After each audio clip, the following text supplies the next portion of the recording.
RBH कन्या विद्यालयाची विद्यार्थी। स्वच्छता आजच्या काळात संपूर्ण सजीव सृष्टीसाठी सर्वात हानिकारक गोष्ट म्हणजे अस्वच्छता। आपण जो आजूबाजूला कचरा टाकतो, जी घाण करतो, त्याच्यामुळे प्रदूषण होतं आणि त्या प्रदूषणामुळे सजीव सृष्टी बिघडते, पर्यावरणाचे संतुलन त्यामुळे बिघडते। आता प्रदूषण खूप प्रकारचे असतात, ते काही मातीत प्रदूषण होतं, कधी प्लास्टिक प्रदूषण होतं, तर कधी वायू प्रदूषण होतं। असे अनेक प्रकारचे प्रदूषण आपल्याला आपल्या आजूबाजूला दिसून येतात। आणि आता सगळ्यात मोठं प्रदूषण म्हणजे प्लास्टिक प्रदूषण। आता प्लास्टिक म्हटलं की प्लास्टिक शिवाय आपलं अख्खं आयुष्यच नाही। मानवाच्या बारीक सारीक गोष्टींसाठी त्यांना प्लास्टिकची गरज भासते म्हणजेच भासते। बाजारात जायचे, भाजी घ्यायची, घेतली प्लास्टिकची भाजीवाल्याकडून घेतली भाजी। दुकानात जायचं, त्याला चिप्स खाऊ, चिप्स खायला प्लास्टिकच्या पिशवीत। पाणी प्यायचे, अचानक ऐन टायमाला आपल्याकडे पाणी प्यायला काही नाही, दुकानात गेलो, पाणी घेतली, प्लास्टिकची बॉटल। म्हणजे काय, माणूस संपूर्ण ठिकाणाहून प्लास्टिकने घेरला गेलाय। आणि त्याची काही चुकी नाही, त्याच्या दैनंदिन गरजा भागवण्यासाठी प्लास्टिक हा एक महत्वाचा भाग बनूनच गेलेला आहे। मग आपण आता प्लास्टिकला आपण टोकापासून डायरेक्ट बंद तर करू शकत नाही, प्लास्टिकची आपण डायरेक्ट बंदी करू शकत नाही। आता 22 जानेवारीला राम मंदिराचं उद्घाटन होतं, त्यावेळी सगळ्यांनी श्रीरामाचा आदर्श ठेवला। श्रीराम काय करायचे, ते अडचणीच्या मुळाशी जायचे, अडचणला काढायचे नाही, त्या अडचणला एक मार्ग दाखवायचे। जेव्हा मुक्तीनाथाच्या आत्ताच्या ठिकाणी मुक्तीनाथ म्हणून जाणाऱ्या ओळखल्या ठिकाणी त्यांना एक झरा नदी होती, ती गावाकडे यायची। मग त्यांनी काय केलं, बांध घातला नाही, त्यांनी त्या नदीला मार्ग दाखवला।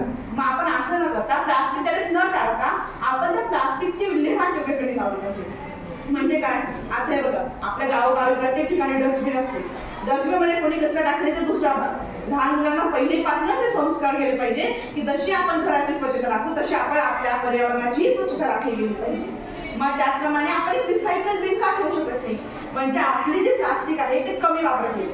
म्हणजे बघा, एका गावात जर 100 प्लास्टिकच्या बाटल्या उत्पन्न होत असतील, जर एका गावात 100 प्लास्टिकच्या बाटल्या उत्पन्न होत असतील, जर 100 बाटल्या जर निघत असतील, तर मग 80 लोकांनी त्या रिसायकल बिन मध्ये त्या बाटल्या टाकल्या, म्हणजे 80 बाटल्या गेल्या, त्या बाटल्या रिसायकल झाल्या, त्या गावात 80 बाटल्या परत आल्या, म्हणजे त्या गावासाठी 20 बाटल्या पुनर्निर्मित झाल्या।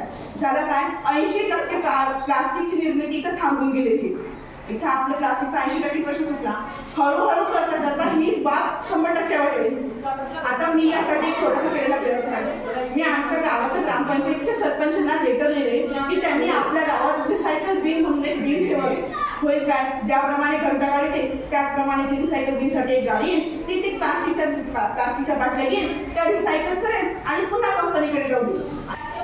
म्हणजे आता होईल काय, प्लास्टिक ते रिसायकल होऊन परत गावाकडे येईल। आणि मी अजून एक प्रयत्न केलाय, मला आमच्या शाळेच्या बाहेर काही व्यक्ती कचरा पेटीत प्लास्टिक टाकताना दिसले। मी त्यांना सांगितलं की तसं न करता तुम्ही ते प्लास्टिक योग्यप्रमाणे रिसायकल कसं होईल याची काहीतरी विल्हेवाट करा।